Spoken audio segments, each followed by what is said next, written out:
Adding exercise to your life is another way to take control of your fatigue. Checking with your doctor prior to starting or changing an exercise program and finding the right program for you will ensure your success. I used to think I was a superwoman, and I did a lot of jogging, and I used to walk with my neighbors every morning for 3 miles. That was an hour, and it was 5:30 to 6:30 a.m. That felt really good, but then I couldn't do anything the rest of the day. If I would jog or if I'd walk, I felt really macho about myself, but I couldn't do anything the rest of the day. So I devised new ways. I have little dumbbells that I do little things with, little exercise with dumbbells. I do my yoga poses that are very relaxing and stretching. So I get a lot of stretching exercise. That's my exercise. Finding the right exercise mode is more difficult for people with MS because of some of the other problems that they may be experiencing. You may have weakness, you may have balance problems, you may have dizziness. A number of things can interfere with the ability to find a safe, comfortable, and convenient exercise program. The ideal exercise program is the one that you will do, the one that you will stick with and participate in on a regular basis. Exercise needs to be done regularly, meaning several times per week, and if you enjoy doing it, then you'll look forward to doing it and not dread it.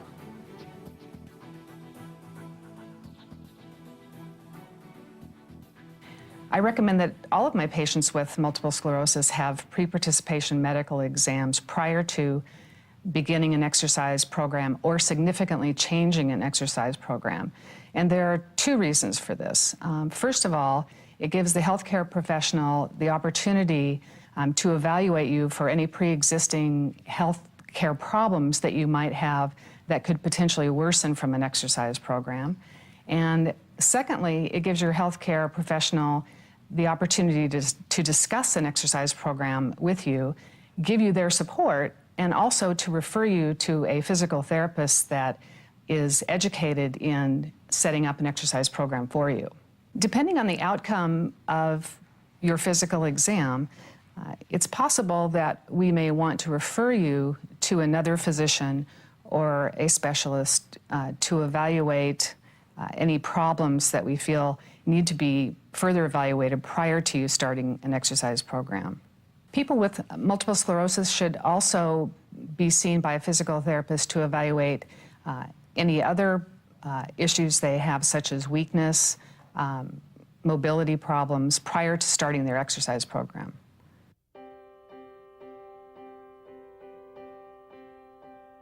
In the summers, I use a pool out back, a little above-ground pool, which I keep kind of fairly cool, around 72 or 74 degrees. And in the evenings, after work, I'll get in the pool, and it's like an amazing kind of rejuvenation, almost like reincarnation.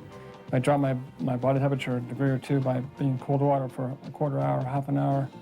I come out of the pool, and I'm almost, my girlfriend refers to it as Jiminy Cricket. I'm much more mobile. I have a physical therapist every Monday, Wednesday, and Fridays is the regimen I'm on now. And we do a lot of exercise, stretching exercises, and also he's got me on some weight-bearing exercises, and I pedal a bike there. Exercise needs to be individually tailored for the person with MS. If they have other problems with weakness or if they're having problems with fatigue. Often a person with MS may start with a stretching exercise program, and that may be enough for them to get started with. Once they have established that and gotten that into their routine, then we look at adding an aerobic exercise program or an endurance exercise program, something that will use the large muscle groups, pump the blood through the heart and the lungs, and increase their endurance or their aerobic capacity. Some of the more important criteria may be that you enjoy doing it, that it's available for you to do, it's convenient, it's affordable. If you don't have to drive a great distance, then it may be more likely that you will actually accomplish that exercise program. Walking is an exercise program that many people will choose, which is often a healthy choice for exercise. But for people who may have difficulty walking due to other problems from the disease, walking is not a good choice for exercise. If a person with MS has problems with their balance, it may not be safe for them to get on a bicycle and go out in traffic. Often, cycling on a stationary bicycle is a good exercise program for someone, however. There's a lot of activity that goes into going to a pool for an exercise program. They have to drive there, then they have to get out of the car and get into the facility. Then they have to get from the dressing room out to the water.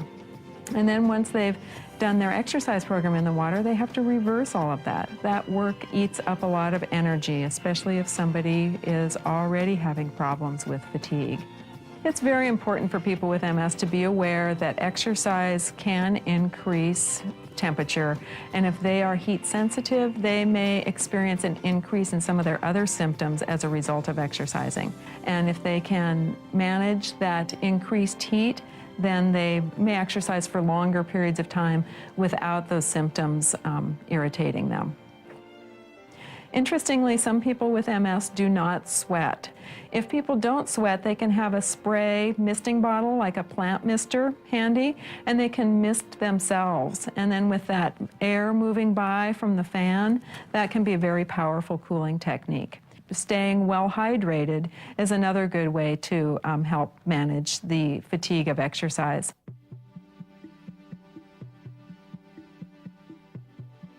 The appropriate frequency of exercising for an aerobic exercise program is usually 3 to 4 times per week or every other day. If people set aside a particular time during the day to do their exercise, they will do their exercise during that time. And then the rest of the day, they can be conscientiously conserving energy and not feeling like they have to exercise all the time. For the general population, the intensity is usually measured according to heart rate, somewhere between the 65 and 85% of your maximal heart rate. And that is often monitored by monitoring pulse rate, either a radial pulse or possibly a carotid pulse. For people with MS, the numbness and tingling in their fingers may make it hard for them to feel the pulse accurately. Another choice to monitor the intensity of exercise might be using the number of syllables that you can say in one breath. If you can take a breath and count to 1, 2, 3, 4, 5, 6, 7, 8, 9, 10, somewhere between 6, 8, or 10, then you're probably exercising at the right intensity. If you have to take a breath between every 2 or 3 syllables, then you're exercising too hard. For an exercise program to be aerobic, it needs to be continuous and for that length of time that you can tolerate it. If you're doing short walks, for instance, across the parking lot, it's not a long enough period of time to qualify as exercise. It eats into your energy bank, but it doesn't contribute to your fitness. The appropriate duration of exercise is shorter for people with MS when they're first starting an exercise program in most instances. Usually people can start with a time of 3 to 5 minutes without significantly increasing their symptoms or increasing their fatigue. If they increase that exercise program slowly, adding 1 minute per week or 10% per week, they will be able to get to an aerobic duration, but it may take them several months. The ideal duration of exercise is 25 to 30 minutes, 3 to 4 times per week. If you have fatigue, we recommend talking with a physical therapist to find a program that is right for you.